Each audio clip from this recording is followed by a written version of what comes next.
એક ભાઈ મરી ગયા ને દાદા, તો બધાએ પૂછ્યું કે દાદા મરી ગયા, કંઈ લઈ ગયા? એ કે કંઈ લઈ તો નથી ગયા, બે છોકરા મૂકી ગયા, આખા ગામને નડે છે. અત્યારે આજે કેટલાય માણસો સમાજમાં હેરાન કર્યા જ કરે છે. છોકરાને સંસ્કાર સારા ન આપ્યા હોય, મોટા થઈને પછી લોકોને હેરાન કરે છે. બધાને છોકરાઓને સારા સંસ્કાર આપ્યા હોય તો થોડી સંપત્તિ છે ને ભાડે રહેતા છે ને તો શાંતિથી જીવન પૂરું કરશે. મોટા મોટા બંગલા આપ્યા છે ને તોય શાંતિ નહીં થાય. અમે ફોરેનનું બાપા જોડે ગયો હતો વિદેશમાં. એક ભાઈના ઘરે રસોઈ હતી, 7 એકરનું હતું એનો બંગલામાં ફાર્મ ને ઘોડા ને બધું, સ્વિમિંગ પુલ ને બહુ બધું. અને હું ઠાકોરજીનો થાળ ધરાવતો તો મેં કીધું વાસણો આપો, 15-20 હરિભક્તો ભેગા છે, જમવાનું છે. પ્રમુખ સ્વામી હાથે હતા, સંતો એમ હતા. એ ભાઈ તરત કબાટ ખોલી આપ્યો, લઈ લો આમાંથી. ચાંદીની બધી થાળીઓ, વાટક્યા, પ્યાલા, લોટા, કેટલા બધા વાસણો, ચાંદીનો આખો કબાટ ચાંદીના વાસણથી ભરેલો મોટો. કીધું ભગવાનનો થાળ નથી કરવાનો, એ તો થઈ ગયો છે, હરિભક્તોની ડીશ હોય કે આમાં જમાડો બધાને. કેટલો પાર્ટી છે મોટી, ચાંદીની થાળીમાં બધાને જમાડો 20 જણને.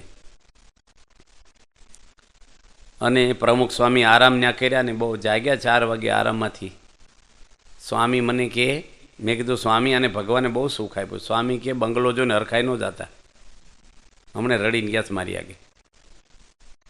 એકનો એક દીકરો એના બાપ ઉપર કેસ કર્યા છે. છોકરો રહે છે વિદેશ, અમેરિકા, અને એના પપ્પા ફોરેનમાં જ રહે છે પણ અમેરિકા નથી. છોકરાએ કીધું કે તમારી પ્રોપર્ટી મને આપો, મારે બિઝનેસ કરવો છે. એ કે તને જ આપીશ, તું એક જ દીકરો છો, મારે કોઈ દીકરી નથી, કોઈ બીજું છે નહીં, પણ હમણે નહીં આપો. છોકરાએ કેસ કર્યો, બોલો, બાપ દીકરાને. અબજોપતિ, 2 બાપ દીકરો હામી કોર્ટમાં આવે. એના પપ્પાએ કીધું કે હું તને આપી દઉં તો કેસ પાછો ખેંચી લે, તારા માટે જ છે. એ કે તમે શું આપવાના છો? મને કોર્ટ આપશે કે. હવે કેટલું માણસને મનમાં માનસિક કેટલું થાય આવું થાય. એટલે જો બધું ઘરમાં છે પણ સુખ જતું રહ્યું. દોરો હોય ને તૂટી જાય જલ્દી, પણ દોરડું બની જાય ઝાઝા દોરામાંથી, પછી તૂટતું નથી. શાસ્ત્રમાં લખ્યું છે, બાપના હૈયામાં સ્ત્રી હોય તે છોકરાને પરણાવવાની વાતો કરે, અને સાધુના હૈયામાં ભગવાન હોય તો હામાને ભગવાન ભજવાની વાતો કરે. અને પોતે સંસારમાં રહ્યા, પ્રિયવ્રત રાજા, સાધુમાંથી પાછા સંસારમાં આવ્યા. અને તેના દીકરા થયા આગનિકના. આગનિક એવો હતો, વિષય લંપટ જીવ હતો, એનો દીકરો જ. અને રાજા હતો પણ ભોગ વિલાસમાં આખો દાડો સ્ત્રીઓ સાથે, કોઈ પ્રજાનું કંઈ સાંભળે નહીં, કોઈમાં રસ નહીં, અને વિષય લંપટ એવો જીવ થયો. અને એના પછી એક નાભી થયા, એ બહુ જ સંસ્કારી થયા. નાભી રાજાની મેરુદેવ જોડે લગ્ન કર્યા, મેરુદેવી સાથે. અને એને દીકરો નથી થતો એટલે યજ્ઞ કર્યો. યજ્ઞની અંદર ભગવાને દર્શન દીધા, વરદાન માગવાનું કીધું. ત્યારે કીધું કે મારે ત્યાં ભગવાન જન્મ લઈને આવે, તમારી જેવો દીકરો થાય, એમ વરદાન માગ્યું. ભગવાન કે મારી જેવો તો બીજો કોઈ છે નહીં, હું જ છું. એટલે ભગવાન પોતે જન્મ લઈને મેરુદેવી અને નાભી રાજાને ઘરે ભગવાન ઋષભદેવ જન્મ લીધો. 24 અવતારમાં 8મો અવતાર ભગવાન ઋષભદેવનો છે. એ ઋષભદેવ ભગવાન પોતે જ એમને ત્યાં જન્મ લઈને આવે છે. અને ઋષભદેવને ના લગ્ન ઇન્દ્ર રાજાની દીકરી જયંતી જોડે લગ્ન થયા. ઋષભદેવ પોતે બહુ જ ભગવાનનો અવતાર હતા, પણ બહુ સાંખ્ય વિચારવાળા હતા, અને ખૂબ જ ઊંચી સ્થિતિ એમની હતી. અને એમને 100 દીકરા થયા. પહેલાંના જમાનામાં મંત્રથી દીકરા થતા, ઔષધિથી થતા, સતીના સતથી દીકરા થતા. એ 100 દીકરાને ઋષભદેવ ભગવાન રોજ બેહારી અને સત્સંગની વાતો કરતા.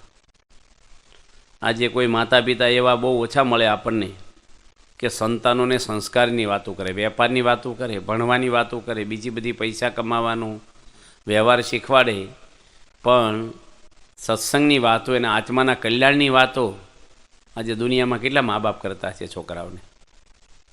કારણ કે કામ ચલાવ સુખ બધા પૈસાથી કે વસ્તુથી મળે, પણ મર્યા પછી છોકરાની અધોગતિ થાય છે કે એને ભગવાનમાં નહીં જોડાય તો એને યમરાજા લઈ જશે. પછીના દુઃખ કેટલા ભોગવ છે, પણ એ માણસને વિચાર નથી. અને ઋષભદેવ ભગવાન રોજ વાતો કરે દીકરાઓને. એમાંથી 9 યોગેશ્વરો થયા, બીજા 9 યોગેશ્વરો, 18 યોગેશ્વરો થયા. અને મોટા હતા એ ભરતજી હતા. અને એ બધાને ખૂબ જ વાતો કરે છે કે નાયમ દેહો દેહભા જાંદ્રુ લોકે કષ્ટાન કામા અર્હતે વિડભુજમ્યે તપો દિવ્યમ પુત્રકા એન સત્વમ. એ દીકરાઓ, તમે અનંત બ્રહ્મનું સુખ પ્રાપ્ત કરો. વિષય તો વિષ્ટાના ખાંડડા ભૂંડડાએ ભોગવે છે. એ વિષય કંઈ દુર્લભ નથી, દુર્લભ ભગવાન છે. અને તપ કરીને ભગવાનનું અનંત પરમાત્માનું સુખ તમે પ્રાપ્ત કરો. અને એવા સત્પુરુષની સેવા કરો. મહદ સેવા દ્વાર માર્વી મુક્તિ તમો દ્વારમ ઓશિતા સંગી સંગમ. મહાન પુરુષની સેવા કરવાથી મોક્ષનું દ્વાર ખુલ્લું થાય છે. ઓશિતા સંગી સંગમ, સ્ત્રીના સહવાસમાંથી યમરાજાનું દ્વાર ખુલે છે. માટે તમે સંસારમાં આસક્ત ન થાવ અને ભગવાન સાથે જોડાઓ તો અનંત ભગવાનનું સુખ તમને પ્રાપ્ત થશે. રોજ ઘર સભા કરે. આજે સંસારી માણસો છે એ બધાય ભેગા બેસીને ટીવી જોવે, હહોના મોબાઈલ લઈને બેસી જાય, કોઈક લેપટોપ લઈને બેસે ને બધી વાતું ને બધું ખાવાનું ને લેવાનું ને દીધું ને આ ને. પણ કોઈ ભેગા બેસીને પહેલાંના જમાનામાં દરેક ફળિયામાં રામાયણને મહાભારતને ભાગવત વંચાતા. આજે મોબાઈલ ને ટીવી આવ્યા ત્યાંથી ધર્મગ્રંથો વાંચવાના જ બંધ થઈ ગયા. આપણે બધા હિન્દુઓ છીએ ને ગ્રંથના પૂઠાઈ નહીં અડ્યા હોય. આપણે વેદ શું કહેવાય ને ઉપનિષદ શું કહેવાય ને ભાગવત હું ગીતા કાંઈ અડવાનું જ નહીં. છોકરાઓને શું વાતું કરવી? મૂળો ખાય તો હોડકાર આવે એનો. આપણા જીવમાં હોય તો છોકરાને નાખે માણસ. ઋષભદેવ કેવા ભગવાન રાજા હતા ભારતના. કેટલો એને સમય ન મળે, કેટલો કારભાર હોય. આખા ભારત દેશના રાજા હતા ઋષભદેવ. રોજ ઘરમાં સત્સંગ કરાવે 2 કલાક, રોજ સંસ્કારની વાતો કરે. આજે પરિવારમાં વિખવાદો થાય છે કારણ કે સંસ્કારો ઘટે છે માણસને. પૈસાથી માણસ સારા મકાનો બનાવે, સારી ગાડી લાવે છે, પણ પૈસાથી કંઈ સ્વભાવ હારા નથી થતા. દીકરાને ડૉક્ટર બનાવો, એન્જિનિયર બનાવો, આર્કિટેક્ટ બનાવો, પણ મા બાપની સેવા કરે ને ચારિત્ર સારું રાખે એવા દીકરા કોણ આપે? આજે કેટલા બધા વૃદ્ધાશ્રમો ભારતમાં છે, વિદેશોમાં તો છે જ. અને સુરત જેવામાં 18 બારડોલીમાં છે વૃદ્ધાશ્રમ. કેટલા બધા માણસો આજે પોતાનું ઘર છોડીને વૃદ્ધાશ્રમમાં બિચારા મોટી ઉંમરના છોકરાના ટોયલેટ ધોયા હોય એની માઈ, 20 વર્ષ ત્યાંથી ડીશો ઉટકી હોય ને કપડાં ધોયા હોય, મજૂરી કરીને ભણાવ્યો હોય, પણ માણસો આજે ગટપણમાં ધક્કો મારી દે છે મા બાપને.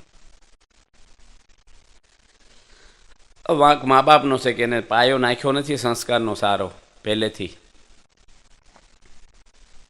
પાયો નબળો હોય એટલે ઇમારત કંઈ પડી જ જાય. પછી એ માણસ પોતાના જીવનની અંદર નિર્ણય લેવાનો હોય છે ને, જે ટાઈમે મા બાપને રંગરાગ કરવા હોય, વિષયો ફિલ્મ જોવી હોય, તો ક્યાંથી છોકરાઓને સંસ્કારો આપે સારા? જેવી ધરતી હોય ને જમીન એવા છોડ ઉગે, જેવા મા બાપ હોય ને એવા સંતાનો થાય. સારા સંસ્કારી સંતાનો જોઈ, રામ જેવા દીકરા જોઈ તો દશરથ થવું જોઈએ માણસ. આજે શિખામણ જેવી તો હેલી છે માણસને, સલાહ આપ્યા જ કરે.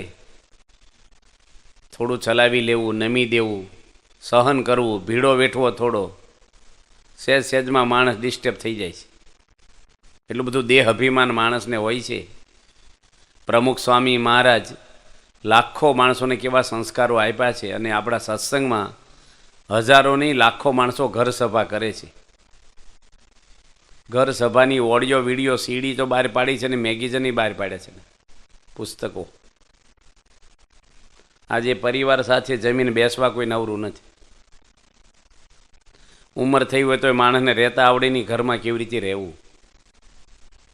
બોલ કરે ચાલે ભાઈ, છોકરા પછી રાખે નહીં એટલે પછી મંદિરોમાં આવે અમુક માણસો.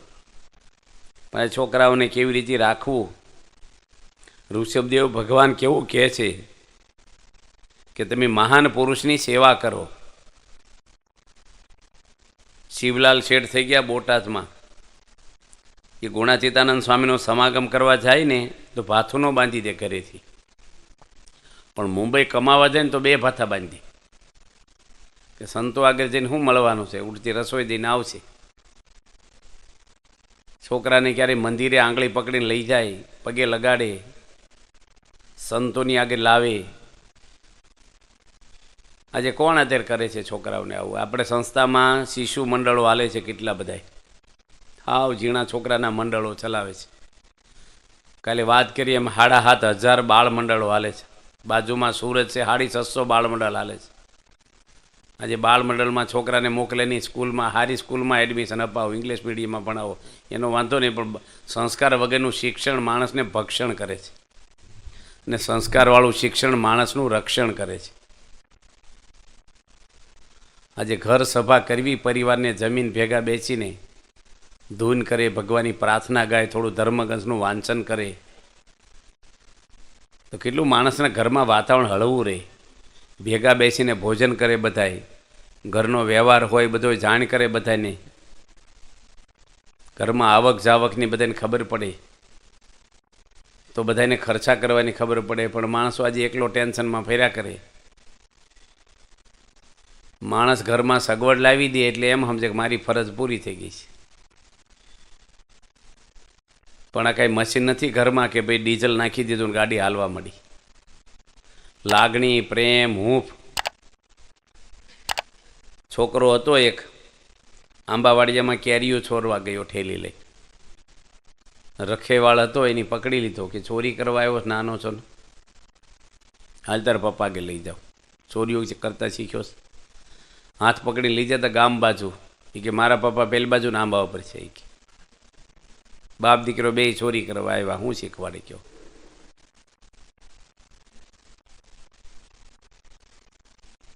એટલે મા બાપ તરીકે જન્મ આપી દીધો એટલે લેબલ વાગી ગયું પપ્પા મમ્મીનું, પણ સંસ્કારો ન આપે ને તો માવતર ના ગણાય એને.